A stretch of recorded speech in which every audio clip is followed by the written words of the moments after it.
As a business owner, one of the hardest things you can do is find good member of staff. Even when you think you do, they may not turn out to be what you wanted them to be.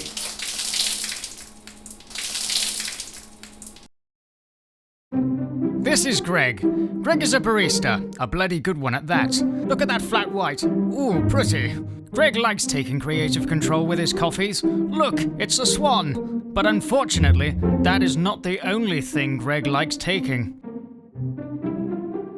This is where you come in. It comes to your attention that the whole till is missing every day from your takings. Funnily enough, every time Greg is on shift. Coincidentally, the same amount as 2 pints of IPA at the local brew house.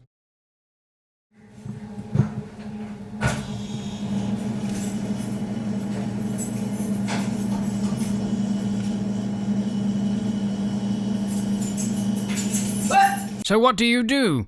You say you are sacked, you thieving son of a... But wait! Is this really the best way to sack someone? Without following particular practices pertinent to a proper procedure, you could invite claims against you for unfair or wrongful dismissal. So what do you need to do? And what do you need to consider? All this will be explained in the curious case of the small business owner and the procedure for sacking an employee for gross misconduct.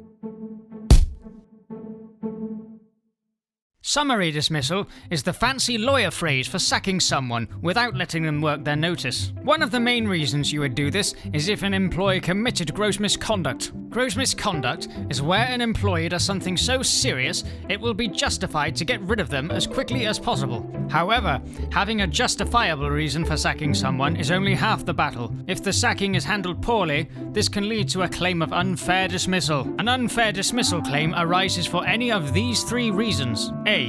When the employee believes that the employer could not honestly sustain the belief that they had committed the offence.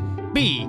The procedure behind the dismissal was unsatisfactory. 3. The sacking was not a reasonable response. But before we get into the whats and the whys, let's look into the who.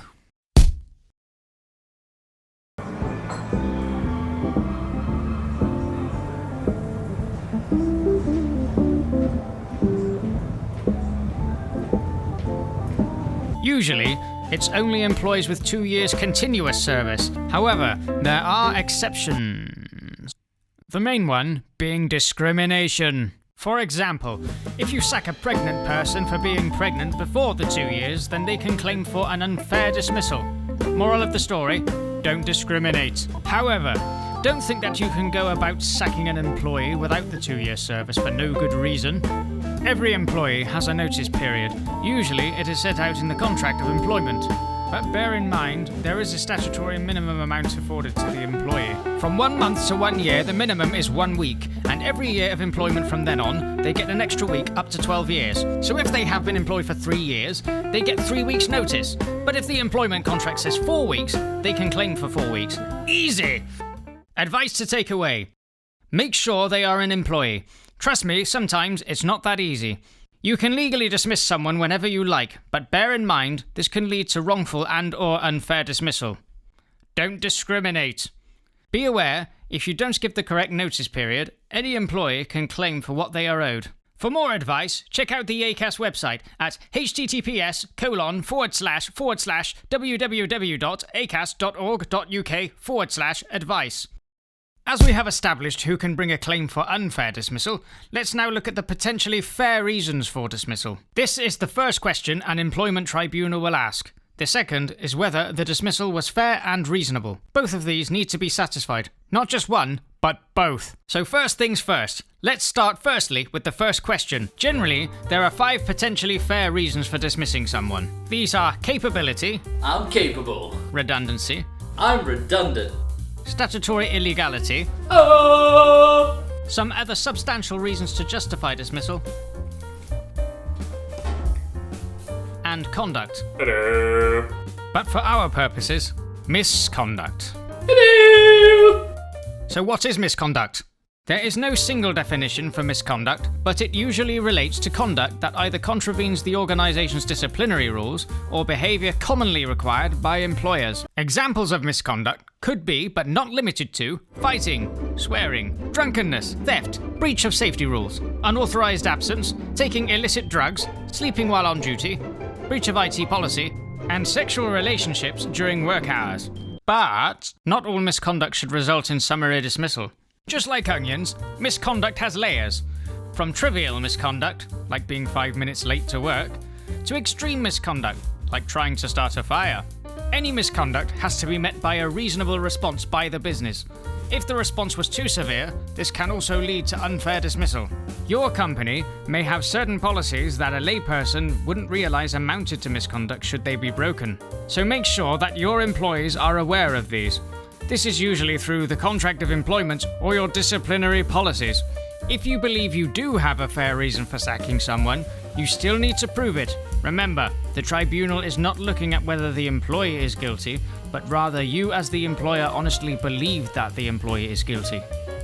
To do this, you should carry out a reasonable investigation to justify your belief that the employee is most likely guilty or not guilty of misconduct. For example, you heard from another colleague, Susie, that Greg has been stealing. You know they don't get along, so should you take this at face value? No, you should not. You need to investigate a little more. Check CCTV. Check to see if the stock balances. Once you've collected as much evidence reasonable to the situation, can you still honestly sustain the belief that the employee was guilty? If the answer is no, and you still proceed to sack the employee, the tribunal may find that you did not have a fair reason for dismissal. Now, the second question the tribunal will ask is whether the procedure you followed for dismissing someone was fair. If you sack someone on the spot, it will be tremendously difficult to justify it in the employment tribunal.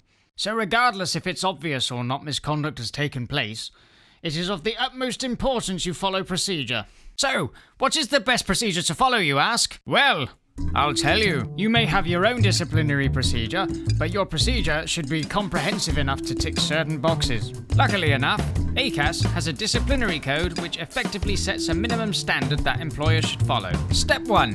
Inform the employee of the allegations. Before starting the investigation, it is of vital importance that the employee is notified of the allegations made against them.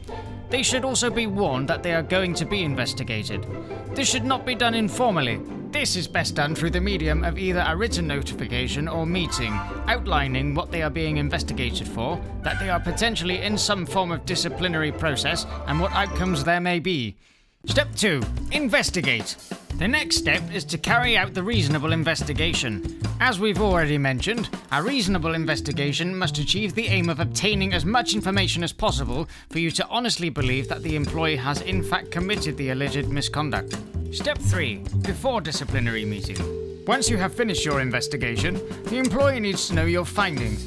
If you find there is evidence to suggest that the employee has indeed committed misconduct, you then need to invite them to a disciplinary meeting. You have to make them aware that you will be proceeding with the formal disciplinary process. They need to know exactly what the allegations against them are, what you believe happened, what information you want from them, and what evidence you have obtained. Make sure that the date of the meeting allows adequate time for them to prepare. Make them aware that they can be accompanied at the meeting by either a co-worker or a trade union member, and make sure you let them know what could happen to them if they are found guilty. Step 4. Hold the disciplinary meeting. Firstly, make sure that they are again aware that they can be accompanied in this meeting. During the meeting, make sure you explain your findings to them, but allow the employee to put their case across. Make sure that the meeting is recorded for both parties to take a copy. Step 5. Take time to consider your findings, then make a decision. Do not make your decision straight away. Give yourself time to assess what the employee has said to you about why they should not lose their job. Step 6. Make them aware of your decision. This could be that they convinced you that they were indeed innocent. If so, great! You don't need to look for more staff. You may think, yes, they have committed misconduct, but sacking them may be too extreme of a response. Let's give them a warning. Or you think, right, they are guilty. What they have done means they have to go. I'm going to dismiss them. Step 7. Confirm in writing. Send the employee a correspondence stating the outcome of the disciplinary process. In this letter, you should make the employee aware that they are allowed to appeal the decision. I'm going to appeal. Advice to take away. Deal with issues promptly. Do not unreasonably delay meetings, decisions, or confirmation of those decisions. You should act consistently. Each employee should be treated the same. If 2 employees were found guilty of the same misconduct, one gets fired and one doesn't. This can also lead to an unfair dismissal claim. The courts will look at your company and see if you utilised as many of the resources at your disposal as necessary. This includes managers. The more managers you have, the more of them should be utilised in the procedure. Not all businesses have lots of managers, but the courts will take this into consideration if an unfair dismissal claim is brought against you. For more information, please visit the ACAS website. That's all from me. I've just been sacked. Goodbye. You can't do this to me. I've been here for just over 2 years. I have rights, you know. Employees' rights. You can't get rid of me just like that. I'm writing all this down. This won't be done. This won't do. This is unfair dismissal. I'm recording this. I'm calling my union representative as we speak. I'm on ACAS on my phone right now. Where is my disciplinary meeting? I want it in writing.